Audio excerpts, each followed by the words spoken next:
Meow listeners, Ron de Parmesan here with a breaking story that sent shockwaves through the Democratic Republic of Congo.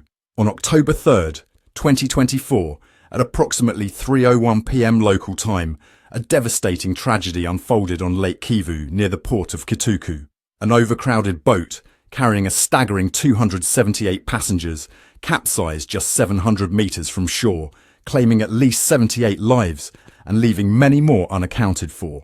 Eyewitnesses described a harrowing scene as the vessel, struggling against violent waves, began to lose its balance. One onlooker recounted, "It started to lose its balance and sank into the lake. Chaos ensued as passengers desperately jumped into the water, clinging to any hope of survival." This catastrophe is far from an isolated incident. Lake Kivu, a stunning body of water spanning 42 kilometres long and 50 kilometres wide, has become notorious for such tragedies. Just months earlier, in February 2024, 64 souls perished in a similar accident near Bahimba. The lake's importance to the region cannot be overstated. It's not only a vital transportation route, but also holds promising methane reserves that could boost the economies of both the DRC and Rwanda. But let's address the elephant in the room, or should I say, the overcrowded boat in the water. South Kivu Governor Jean-Jacques Purusi didn't mince words when he stated, "One of the main issues is the overcrowding, which has reached critical levels." He's not kidding around, folks.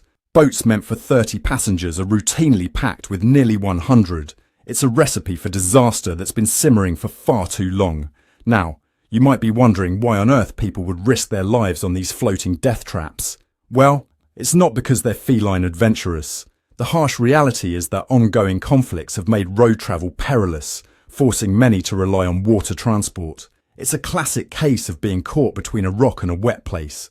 But let's not forget the regulatory nightmare that's allowing this to happen. Despite repeated warnings from officials, safety measures are about as effective as a cat's bath. Life jackets, often non-existent. Capacity limits, treated like suggestions rather than rules. It's enough to make your whiskers curl in frustration. The impact on local communities is devastating. Families torn apart, livelihoods lost, and a pervasive sense of fear every time someone needs to travel. It's a situation that demands immediate attention and action. Perhaps there's a glimmer of hope on the horizon.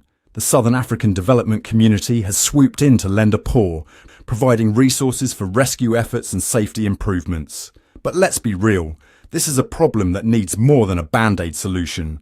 We're talking about a complete overhaul of maritime safety regulations and their enforcement.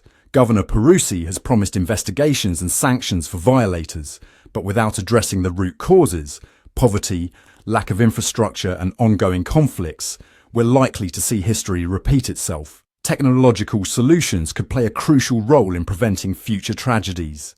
Imagine boats equipped with real-time monitoring systems that track passenger counts and cargo weight, or drones patrolling the waters, ensuring compliance with safety regulations. These aren't far-fetched ideas, they're perfectly feasible solutions that could save countless lives. But here's the kicker, folks. None of this will matter if we don't address the economic realities forcing people onto these death traps. We need comprehensive reforms that provide safe, affordable transportation options for all. As we continue to follow this developing story, I urge you, our dedicated viewers, to stay informed and engaged. Your voices matter in pushing for change. Don't forget to hit that subscribe button to stay up to date on this critical issue.